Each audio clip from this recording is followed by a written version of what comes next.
Actually ba cewa zaki a rage daukan maza karatun gynecology ba.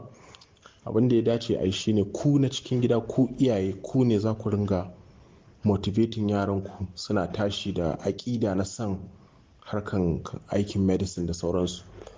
Yanzu kin ga wani problem da muke encountering a yanzu shine muna ƙale yaranmu suna yi wa kansu choice na rayuwa. Wani iyayen kawai gani suke ai wayewa ne da cinyewa, ka ba ma yaron ka dama ya abin da yake so. Yanzu zan ba ku wani misali, kuma da yawa daga cikinku za ku yi mamaki.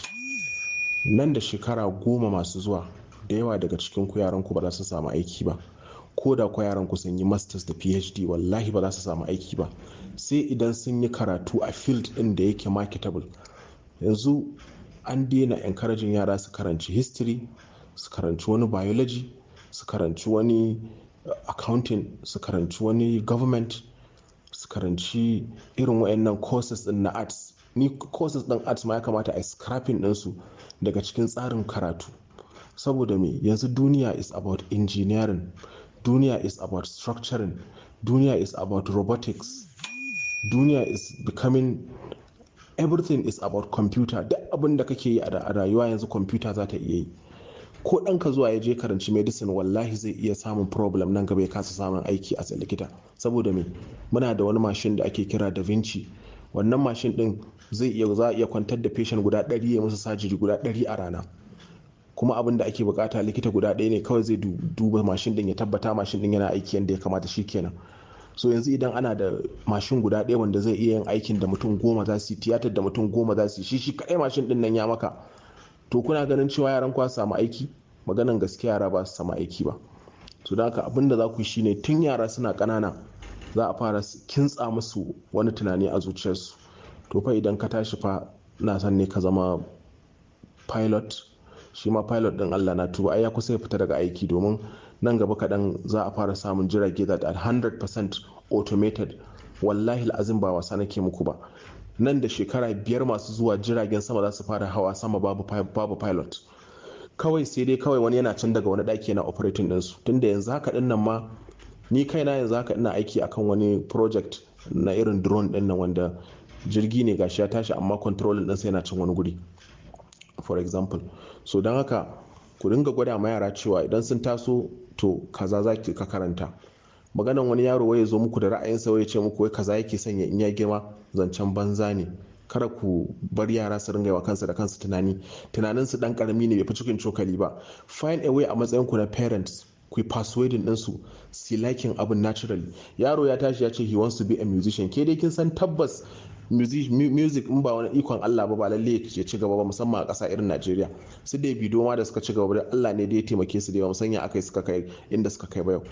But amma dai chances din are very low.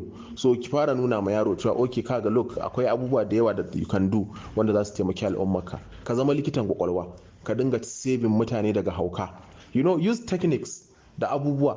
Wallahi yara na tun yanzu na riga na gaya musu, kai in ka gama in ka tashi kai za ka yi medicine, amma medicine inda za ka yi medicine mai computer, ya zama da cewa ko da an zo da robot ya yi replacing mutane, kai you will still be useful because ka yi karatun medicine amma mai computer wanda yake da alaka da robotics.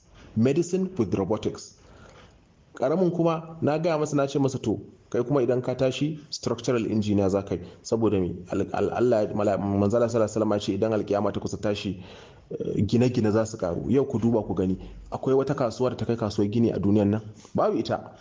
So da haka idan na sa su a gaban ɗaya koyi structuring yadda zai kuma koya na zamani, kamar yadda aka gina burjul arab da irin su burj khalifa, ai kaga wani mega structure wanda ba za ka yi tunanin dan adam ne ya gina wannan abun ba. Irin wannan karatuttukan za ku sa yara su ringa yi, wanda idan yaro yana zaune a gida ko ya samu aiki ko bai samu aiki ba, it doesn't matter, he can make the jobs for himself. Yau ina Mark Zuckerberg ba drop out bane ba na makaranta, amma yanzu ba gashi nan ba yana ɗaya daga cikin richest people a duniya. Ya yi creating jobs for millions of people around the world. So don haka ku dinga kintsa ma yaran ku tunanin son karatu na bangare kaza wanda zai kawo taimako al'umma. Da haka ku dinga sa yaran ku mata suna karance-karance akan abin da ya shafi matsalolin mata.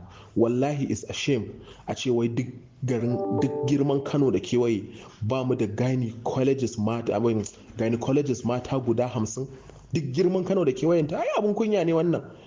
Dukkanin ku nan wadda ta taba haihuwa ɗaiɗai wadda namiji bai ga gabanta ba, billahi azim ɗaiɗai a cikin ku wadda ta haihu da namiji bai ga gabanta ba, ai is a shame wallahi. Kin gama ɓoyewa a cikin zani kina tunƙaho ke matar wani ce, saboda kawai kin zo za ki kawo yaro duniya ki ki baje a gaban wani ya zauna ya gama sassa miki hannu. Haka duk bayan minti 30 wani sai ya zo ya zira miki dan yatsa, yanzu diameter kaza, yanzu dilation kaza, yanzu kaza kaza, kafin ki haihu ya zira miki hannu ya fi so 20. Haba dan Allah dan Annabi, for goodness sake. Abin nan is disgusting wallahi. So laifin mu ne mu ma, da haka ku da kuke da 'ya'ya mata, dan Allah ku dinga sa 'ya'yanku a harkan irin wannan anko din da kuke yi da wannan kuɗin da kuke kashewa unnecessarily, ku dinga saving for karatun yaranku. Wallahi da za ku yi regulating spending akan unnecessary abubuwa, wallahi sai kun iya biyan kuɗin karatun yaranku. Na san karatuttukan medicine din nan suna da tsada, shi sa ma na shigo da maganan ku regulating spending ɗinku. Amma in kina kashe kuɗi anyhow, da kin samu kuɗi tunanin ki canja mota, da kin samu kuɗi tunanin ki canja waya, da kin samu kuɗi kina son ki gyara wardrobe ɗinki, kuna ta kawo 'ya'ya duniya ba ku musu tanadi, sai kun zo kun mutu a rasa ya za a yi da yaranku. Daga ƙarshe sai dai su fada prostitution, ko kuma dangi su ringa wulakanta su kenan sun zama abin tausayi. We need to make the future of our children brighter. Wannan abin da muke giving yanzu is not enough. It's not enough. Ku yi haƙuri. We have to be honest with each other. So